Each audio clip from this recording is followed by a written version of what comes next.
On vous souhaite la bienvenue à ériclateau.com. Dans quelques instants, on reçoit le député fédéral de Saint-Jean, Jean Rioux. On va parler entre autres du phénomène des inondations parce qu'il y a eu une rencontre tout récemment avec la MRC, mais également les Américains, parce qu'il y a un effet avec le lac Champlain et tout ce phénomène des inondations, de la ligne hydrique et des bassins versants, lac Champlain, rivière Richelieu.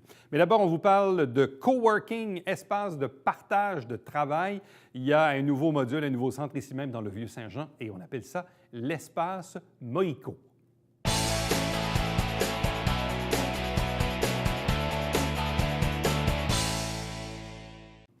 Dans le monde des affaires, on en entend de plus en plus parler, ces espaces de travail partagés qu'on appelle des espaces de coworking. Il y en a un petit peu partout au Québec. Ici même dans la région, il y a même un premier centre qui avait ouvert l'automne dernier sur le boulevard de Séminaire, mais maintenant, il y en a aussi un autre qui est situé cette fois dans le Vieux-Saint-Jean, ici à Saint-Jean-sur-Richelieu, l'espace Moïco. On vous présente à l'instant les représentants d'Espace Moïco. D'abord, Chantal Monpetit, bonsoir. Bonsoir. Accompagné de Michel Dauzois. Bonsoir à vous. Bonsoir. De même qu'Émilie Rey, bonsoir. Bonsoir. Et M. Aimé Premier, bonsoir et bienvenue. Bonsoir. Bon, je le disais en introduction, Chantal, le coworking, c'est une nouvelle façon de voir le monde des affaires. Comment des entrepreneurs peuvent travailler ensemble, se partager des espaces, mais même on peut se partager des connaissances, on peut se partager des ressources, de la technologie. Bref, expliquez-nous un peu l'essence même du projet. Comment ça a commencé? Oh mon Dieu. Le projet a commencé d'une mûre réflexion de nombre d'années, d'une carrière quand même assez grande, de 20 ans en fait de carrière dans les communications et les relations publiques. Et puis, force est de constater qu'à de nombreuses reprises, j'ai essayé de me lancer en affaires moi-même à la maison, mais ça ne me réussissait pas. Je me décourageais ou encore je me laissais facilement déconcentrer par tous les âges, ménage, ramassage, lavage, et puis placotage au téléphone. Bref, et ceci dit, dans les 2 dernières années, j'ai eu un flash. J'ai vu moi-même des projets du genre se lancer en affaires à travers le monde, notamment plus près d'ici, vers Montréal, mais il n'y en avait pas vraiment ici en région. Et puis, comme j'ai fait carrière dans le communautaire, mais au niveau des communications et des relations publiques, bien, j'ai ramené tout ça, toutes ces valeurs-là avec moi. Et je le déploie ici, dans le Vieux-Saint-Jean, pour permettre aux entrepreneurs de grandir en affaires, mais dans une communauté. Donc, on se facilite la vie. Parce tu trouvais que le coworking, c'était quelque chose qui était inspirant, qui pouvait bien s'adapter à ta propre réalité ou à celle d'autres personnes? Bien, j'entendais souvent, oui, exactement. J'entendais tellement écho, puis pas juste de moi, mais aussi de d'autres, puis j'en voyais autour de moi. Alors, je me suis dit, bien, ça pourrait être une excellente formule pour augmenter l'efficacité, augmenter la créativité. Aussi, comme vous disiez tantôt, on se partage aussi des savoirs, on s'entraide. Il y a des maillages d'entreprises qui se créent depuis un certain temps aussi à travers ce projet-là qu'on a développé depuis l'automne dernier. Un beau réseau qui entoure le projet depuis l'automne dernier également. Donc. Entre le fait d'avoir l'idée de dire hey, « ça serait super plaisant de faire ça », mais l'exécuter, le mettre en place, trouver l'espace, trouver les personnes, est-ce que dans l'exécution, ça s'est fait aussi bien que dans les idées qu'on avait peut-être pensées auparavant? À vrai dire, j'ai commencé ça il y a un peu plus d'1 an déjà. Et puis, au Centre d'aide aux entreprises, le CAE-HM, qui est ici même établi à Saint-Jean-sur-Richelieu, j'ai suivi cette formation-là de lancement d'entreprise.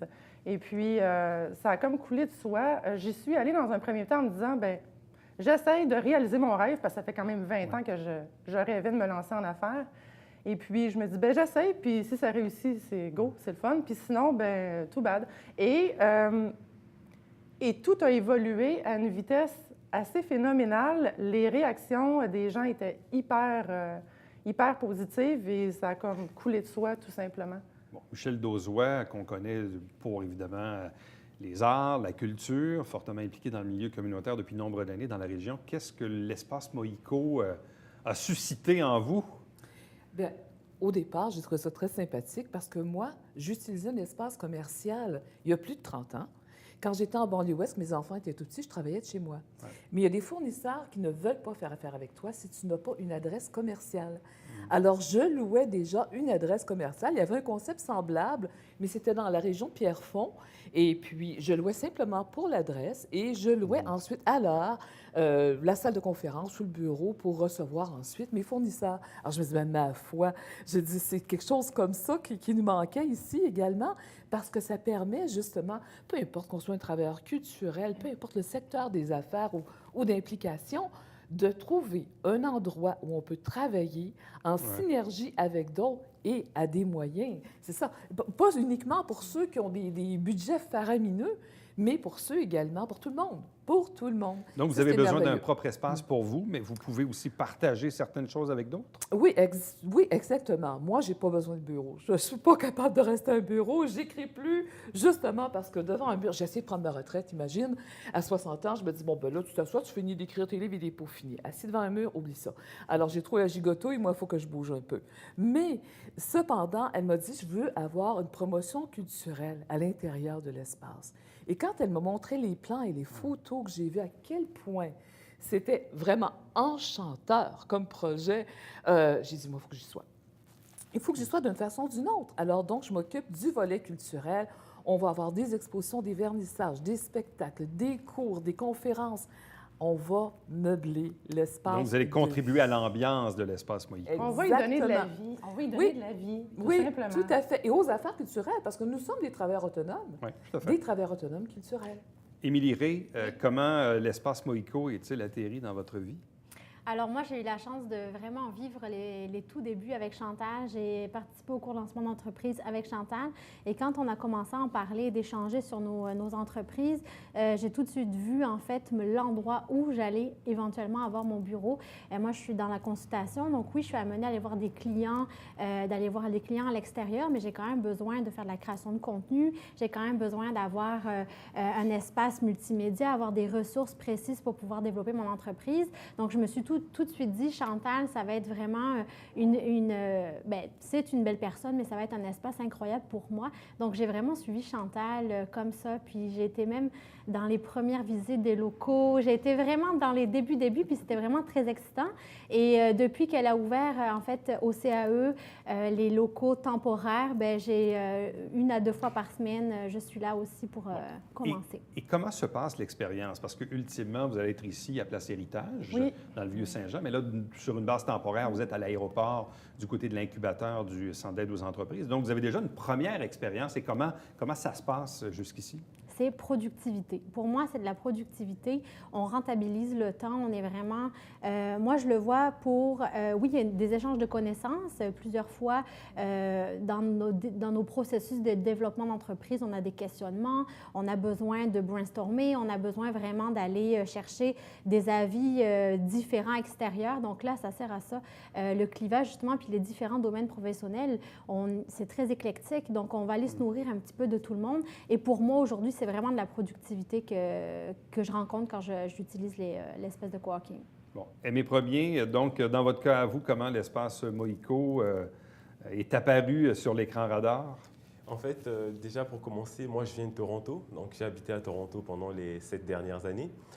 Donc j'ai déménagé ici l'été passé en tant que consultant. J'ai déjà fait l'expérience d'un coworking à Toronto. Okay. Donc je sais déjà un peu comment ça se passe. Et ce que j'aimais pas de ces coworkings-là, c'est le fait que ça bouge trop. Ça devient vraiment beaucoup de distractions. Par exemple, il y en a un dans lequel tu pouvais prendre de la bière, par exemple. Oui, c'était disponible. Donc, il y a une ligne qui est là, qui est très fine, sur laquelle il faut vraiment faire attention. Et donc, quand j'ai entendu parler de l'espace Moïko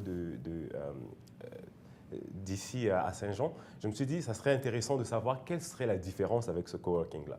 Donc, j'ai approché Chantal, j'ai commencé à travailler avec elle. Et en fait, plus que je comprenais le concept, plus que je voyais qu'il y avait un potentiel de faire de l'innovation. Moi, je suis consultant en innovation, c'était une belle opportunité. Tout de suite, je me suis dit, je vais m'associer avec elle. Non seulement je vais louer un bureau, mais je vais aussi donner un coup de main. Je vais donner de mon temps, je vais devenir un peu partenaire. Et donc, à partir de là, on a commencé à développer ce qu'on appelle le lifestyle du coworker, d'un travailleur autonome. Aujourd'hui, la difficulté que les gens ont, c'est le fait que travailler seul, c'est difficile parce que tu te sens seul, tu es bloqué. Tu as besoin d'un style de vie qui te permet non seulement de travailler fort, de réussir, mais aussi de se sentir bien et heureux. Nous, on offre cette opportunité-là. Donc, tu peux venir travailler, faire du yoga, faire la fête avec les gens, rencontrer les gens, créer un réseau. C'est vraiment un style de vie. Mais ce que ça démontre, parce que je vous écoute tous les quatre, puis moi-même, j'ai expérimenté le travail à la maison dans les 2 dernières années dans mon ancien emploi. Au début, même, j'avais demandé à ma patronne, je disais, j'étais tanné de traverser le pont Champlain. Je me suis dit, je pourrais travailler de la maison 2-3 jours par semaine. Au début, j'ai trouvé ça génial. Mais après quelques mois, j'ai trouvé ça un peu emmerdant. Je trouvais que ça manquait d'action. Oui, j'étais à la maison, le café pas très loin, la télé ouverte, les 2 chiens qui étaient là à me regarder. Elle disait, oh, papa est à la maison aujourd'hui. Mais après un certain temps, ça devient un peu lassant parce qu'on se dit, je vais aller faire une brassée, je vais aller vider de la vaisselle. Alors que quand on quitte la maison le matin pour aller travailler et qu'on y revient le soir, il y a une coupure psychologique. Ouais, on est vraiment dans un état d'esprit complètement différent, c'est clair. La productivité n'est pas la même. Ce qui est intéressant aussi, c'est que vous avez peut-être, oui, à différents niveaux, besoin d'espace pour vos propres entreprises. Mais ce que je sens également de la part de ces témoignages-là, c'est cette espèce d'esprit de contribuer à bâtir l'espace Moïco. Oui, bien en fait, on vient de secteurs d'activité qui sont complètement différents, mais en même temps complémentaires. On apporte chacun un point différent, puis c'est la créativité, tu le disais, c'est vraiment ça, la créativité qui met de l'avant. Puis je pense que c'est les portes ouvertes à des projets qui peuvent aboutir, qui peuvent aller très, très loin. Là, vous avez combien d'espaces de disponibles? Mon Dieu, il y a près de 4000 pieds carrés sur la rue Richelieu qui s'en viennent très bientôt. On a fait la pré-ouverture le 7 mars, et voilà. OK, c'est bientôt, donc c'est dans quelques Oui. semaines. Oui. Et pour démarrer le tout, jusqu'à présent, vous avez combien d'entrepreneurs qui veulent prendre des espaces, soit au jour, à la semaine ou au mois? Jusqu'à Bonne présent, année. je vous dirais que depuis septembre, il y a une quinzaine d'entrepreneurs qui sont déjà impliqués à titre bénévole, dont vous trois, qui sont ici présents. Et il y en a d'autres aussi qui s'y intéressent. Donc, je dirais entre 15 à 20, 25 personnes, un potentiel de... Et là, les gens peuvent louer un espace comme bon leur semble, selon Au les besoins? jour, à la semaine, au mois, à l'année, à mi-temps, à temps plein. Ça peut être des bureaux ouverts, ça peut être des bureaux fermés. Il y a des bureaux fermés qui sont suffisamment grands pour accueillir même des gens en consultation privée. Donc, on n'a pas besoin, parce que j'y ai pensé à travers tout ça, tu sais, de faire en sorte, en fait, que les entrepreneurs n'aient pas besoin de sortir de leur local, de leur espace de travail pour avoir à rencontrer leur clientèle dans un endroit qui est quand même moins, moins personnel, tu sais, un peu plus impersonnel dans une grande salle de rencontre, par exemple. Possibilité Donc, de salle de conférence aussi. oui, je également. présume. Mais les bureaux sont suffisamment grands. On parle de 85 à 100, 200 pieds carrés tout près pour des bureaux, pour des entreprises individuelles. Est-ce que vous souhaitez avoir un poste d'accueil ou une réceptionniste commune? Oui, ou, c'est prévu. C'est prévu aussi. Ouais. Là. C'est très courant dans les espaces de coworking. Avec Chantal, on travaille aussi pour développer un studio. Parce que la plupart des entrepreneurs qui vont être là vont sûrement vouloir faire des vidéos ou des podcasts, mais ils ne savent pas comment. Alors, il y en aura sur place. C'est ça, il y a des aires communes qui sont très intéressantes. Donc, tout le monde peut bénéficier de l'entrée, de l'accueil, mais on a aussi un super beau salon. Alors, c'est très convivial. Alors, c'est une personne qui est à son bureau, pas obligée de rester fixée à son bureau. Il y a la cuisine qui est communautaire, il y a le salon qui est communautaire, et puis il y aura la salle multimédia également. Alors, et on peut louer 1 heure. On a quelqu'un à rencontrer, on ne veut pas le rencontrer chez soi, on peut louer même 1 heure.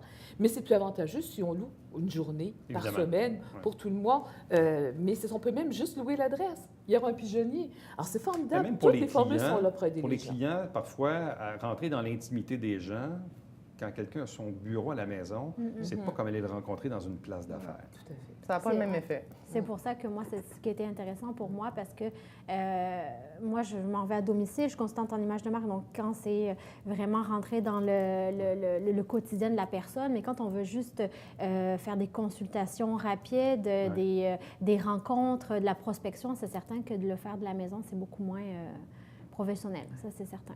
Bien, bonne chance à l'espace Moïco, ici même à Place Héritage dans le Vieux-Saint-Jean. Donc, ouverture aux alentours du 7 mars. Ah oui, pour le 7, je vous Donc, l'annonce ça s'en officiellement. vient, donc c'est Oui, officiel. ce seront les mercredis Moïco. Bon, Voilà. Bien, bonne chance. Merci. Merci. Merci, au revoir. Restez avec nous puisqu'au retour, on reçoit le député fédéral de Saint-Jean, Jean Rioux.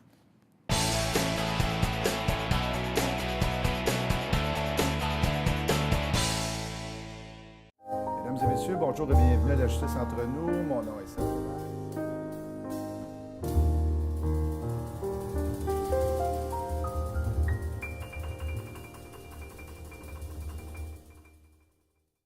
Salut, ici Alexandre Baudouin. Et François Trépanier. François, cette semaine, on parle de l'Expo Golf Rive-Sud. Oui, qui a lieu ce week-end avec Mark Fraser et toi, les Olympiques. Avec William Julien et on va aller rejoindre en direct de Daytona Richard Racicot. Wow! Ça a l'air qu'il est déjà revenu.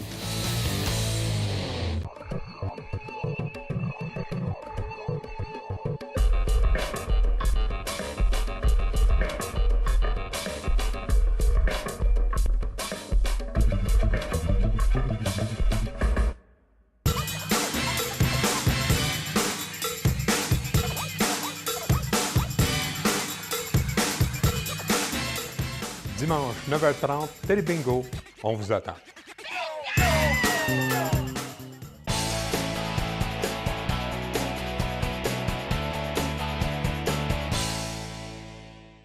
Il est peut-être en pause parlementaire, mais il n'est pas du tout en pause. C'est le député fédéral de Saint-Jean, Jean Rioux. Bonsoir et bienvenue. Bonsoir. Bon, parfois, la Chambre des communes fait relâche. Ça permet aux députés d'être un petit peu plus présents dans leur comté. Effectivement, d'être à l'écoute de notre population. On est souvent, on dit des fois, dans une bulle quand on est au Parlement. Donc, ça nous permet de revenir les deux pieds sur terre. Bon.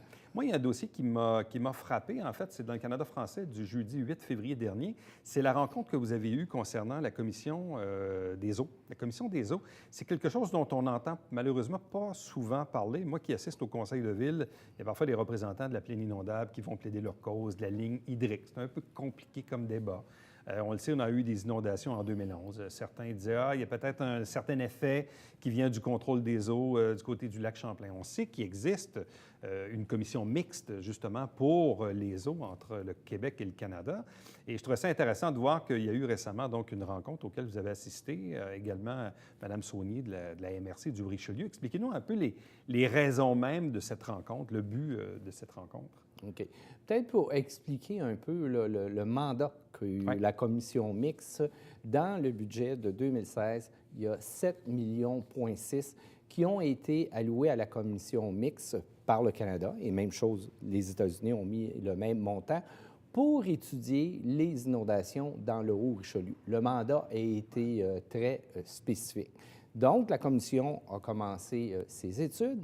Mais, entre-temps, la MRC a fait faire aussi des études hydrauliques ici dans la région et envisage certaines solutions. Donc, ça nous a permis de pouvoir déposer ces études à la commission mixte ainsi que de proposer des solutions qu'on pense qu'ils pourraient régler.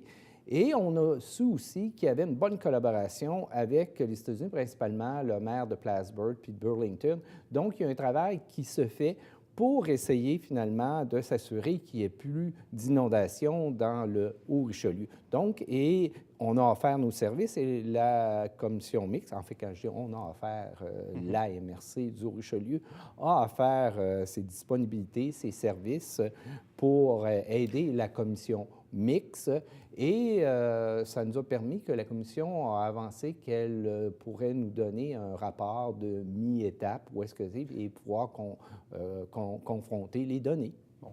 En quoi le contrôle des eaux du côté américain peut-il avoir une réelle influence sur le niveau d'eau ici de la rivière Richelieu? En fait, c'est davantage le contrôle de la rivière Richelieu, exemple par un barrage, ou encore l'ouverture du canal davantage. On sait que l'ouverture a seulement 50 pieds et que le canal a 100 pieds, de peut-être avoir une ouverture ou un déversoir et ainsi de suite, qui peut avoir une influence sur le lac Champlain lui-même, et indirectement, possiblement sur la circulation et la qualité de l'eau, parce qu'il va y avoir aussi, que je pourrais appeler là, comme une sous-étude sur la qualité de l'eau. Et évidemment, bien ça, la région de Venise en Québec, les municipalités de la Baie-Missisquoi sont très heureuses qu'il y ait un volet à cette étude-là sur la qualité de l'eau, principalement les algues bleues. Bien, même à une autre époque, rappelons-nous du fameux pont de Swanton-Alberg qui créait beaucoup de problèmes d'algues bleues du côté de la Baie-Missisquoi à Venise. Et finalement, bon, il y a eu une reconstruction du pont en question, donc ça a amélioré de beaucoup la retenue de l'eau qu'il y avait à ce moment-là. Mais même dans ce côté-ci, récemment, on discutait avec les gens de la plaine inondable qui avaient certaines inquiétudes à l'égard des travaux du pont Gouin, disant qu'actuellement, l'équipement qui est dans l'eau vient rétrécir l'espace disponible pour le débit de la rivière Richelieu. Donc, on voit qu'il y a différents facteurs qui peuvent influencer la crue des eaux, et notamment cette année, on a eu quand même de bonnes précipitations. Il y a eu des redoux, mais dans le haut des montagnes, aux États-Unis, il n'y a pas eu de redoux, donc cette neige va finir par fondre au printemps. Donc, il y a des appréhensions. On verra évidemment le résultat cette année, à savoir s'il y aura ou non inondation, mais je suis quand même satisfait et content de voir qu'il y a une préoccupation, là. Oui, il y a une étude qui est faite. On voit la problématique, puis on ne voudrait pas revivre ce qui s'est vécu en 2011. Donc, c'est pour ça qu'il y a eu ce mandat qui a été donné à la commission mixte. Et ça ne peut pas se faire autrement par une commission internationale parce que ça touche deux pays. Et il faut aussi voir que l'étude, on parle du lac Champlain qui se déverse ici, mais si on ouvre davantage, exemple, les écluses, bien, ça va aller se déverser dans la baie de Chambly et c'est peut-être eux autres qui auront des inondations. Donc, c'est tout ça qu'il faut essayer. On appelle souvent des travaux de régularisation qu'on voudrait déterminer pour assurer qu'il n'y ait plus d'inondations. Bon. Dans un autre dossier, celui de la Défense nationale, donc le premier ministre vous a reconduit dans votre rôle de secrétaire parlementaire. Donc, c'est un rôle qui vous va bien, que vous aimez bien. C'est un défi que vous aimez bien? Oui, c'est un défi que j'aime bien parce que je pense que ça correspond à un besoin de la région. On parle énormément, là, le grand sujet, c'est le développement d'une grappe industrielle, sécurité et défense. Et encore, je travaillais le projet avec le maire de Saint-Jean samedi dernier. Donc, devoir établir cette grappe-là, parce que je pense qu'il y a un momentum extraordinaire présentement, c'est que, de un, on a le retour de la formation universitaire, donc on a une capacité de formation, on a la garnison qui est ici, et une quinzaine d'entreprises de défense et de sécurité, dont un leader qui est Rheinmetall, et aussi une expansion dans le monde où est-ce qu'on a besoin davantage de sécurité, suite principalement à la confrontation avec la Russie. On a vécu longtemps ce qu'on a appelé les dividendes de la paix, mais on dit que le meilleur moyen de ne pas avoir de conflit, c'est de préparer la guerre. Donc, quand les gens voient les forces en présence, bien, c'est le moyen, finalement, de dissuasion qui est important. Donc, il y a un momentum. Et en plus de ça, c'est qu'au ministère de la Défense, il va y avoir 1,6 milliard de dollars pour les 20 prochaines années en innovation. Donc ça, je pense que c'est un moment important, en plus de l'argent qu'il va y avoir en innovation au ministère même de l'innovation de M. Bain, qui est venu nous rencontrer il y a un mois. Et d'ailleurs, je regardais les chiffres du taux de chômage en Montérégie, 4,6 %, c'est quand même assez incroyable. On est pratiquement dans une situation de plein emploi, ou presque. Donc, l'économie va quand même relativement bien, ce qui fait en sorte, je présume, que votre gouvernement est en bonne posture pour les rentrées d'argent, les prévisions de rentrée d'argent et en prévision du prochain budget aussi. Oui, prochain budget qui va être mardi prochain, le 27. Et le prochain budget, sans rien dévoiler des secrets, on sait qu'on a eu une première étape qui a été finalement de s'assurer que les gens aient de l'argent pour consommer. Et ça a été principalement l'allocation canadienne pour enfants. Et on vient d'annoncer aussi un nouveau programme qui va être l'allocation canadienne pour les logements, pour le logement social. C'est 300 000 familles qui vont pouvoir avoir 2 500 $ par année pour les aider à se loger convenablement. Un deuxième, c'était le programme d'infrastructure. Et troisièmement, c'est préparer l'avenir. Et c'est ce qu'on parle d'innovation. Est-ce qu'on s'attend à ce qu'éventuellement, on n'atteigne peut-être pas le déficit zéro, mais est-ce qu'on doit à tout le moins s'en rapprocher? Parce qu'on a vécu une certaine époque sous, évidemment, les conservateurs. Et là, évidemment, le contexte économique a changé. Et votre parti, votre gouvernement a dit non, non, non, nous, si on arrive au pouvoir, oui, il y aura un déficit parce qu'on doit réinvestir. Mais ça, je présume qu'il y aura une fin à ça à un certain moment. On ne pourra pas perpétuellement voter des budgets déficitaires. Effectivement. Sauf qu'il faut faire une comparaison importante. Rappelons-nous, quand on est arrivé au pouvoir, on était en récession. Ça faisait 2 trimestres négatifs. Et il faut savoir que la moyenne des déficits des conservateurs, quand ils ont été au pouvoir, était de 20 milliards de dollars. Nos déficits ressemblent présentement à ce montant, sauf qu'on s'en est servi pour relancer l'économie, comme je disais, en assurant que les gens puissent consommer, des programmes d'infrastructure et là, de l'investissement dans l'innovation pour créer les emplois de demain. Et ce qu'il faut savoir, c'est que dans les pays occidentaux, c'est le Canada qui a la plus faible dette dans tous les pays. Donc, l'ensemble, notre économie va bien, comme vous venez de le dire, et on contrôle cette dette-là. Elle n'est pas incontrôlable, cette dette-là, parce qu'elle crée les emplois de demain et la richesse de demain aussi. Bon. Et il nous reste quelques temps, quelques secondes. Qu'est-ce qui vous interpelle beaucoup là, à cette session-ci? Bon, cette session-ci, je ne cacherai pas, il y a le dossier du cannabis. Ouais. Le cannabis, je pense que les gens sont rendus comme à une étape de dire, oui, il faut le faire. C'était le marché criminel. On est à l'acceptation. Il y a dans l'acceptation, mais c'est comment on va le faire.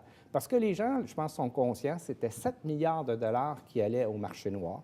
C'était nos jeunes qui étaient capables de s'acheter plus facilement du cannabis que s'acheter une bière ou des cigarettes. Donc, c'était le marché, le laisser-aller complet. Donc, ce qu'on a dit, on va légaliser et mettre l'accent avec cet argent-là pour faire de la prévention et s'assurer que nos jeunes n'en consomment pas dans les écoles, mais surtout par la prévention, qu'ils s'en consomment moins, parce que présentement, dans le monde occidental, c'est ici au Canada où il se consomme le plus de cannabis et surtout par nos jeunes. Donc, c'est ça qu'on veut changer finalement. On croit aux bonnes habitudes de santé et je pense que la non-consommation fait partie de ça. Donc, la loi, elle est là pour essayer de faire de la prévention et que les gens, finalement, aient des meilleures habitudes de santé. Jean Rioux, merci beaucoup. Ça m'a fait plaisir. Et bon retour à Ottawa. Bonne continuation à la Chambre des communes. Merci beaucoup. Restez avec nous. Au retour, on vous présente le Babière quotidien.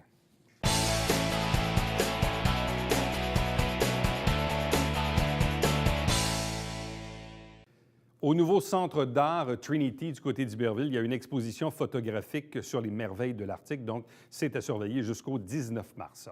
Chaque semaine, des extraits des travaux du conseil municipal et l'émission se retrouve également sur notre site Internet. Chaque dimanche matin, 9h30 en direct, c'est le Télébingo, 4 000 $ en prix. Et pour acheter des livrets, pour avoir la liste des détaillants, il y en a à peu près une trentaine dans le territoire desservi par la télé. Vous allez sur le site Internet de la télé, tvhr9.com. Et entre-temps, pour m'écrire, commentaires, suggestions, Éric Latour en un mot, à commercial tvhr9.com. À demain. Bye-bye.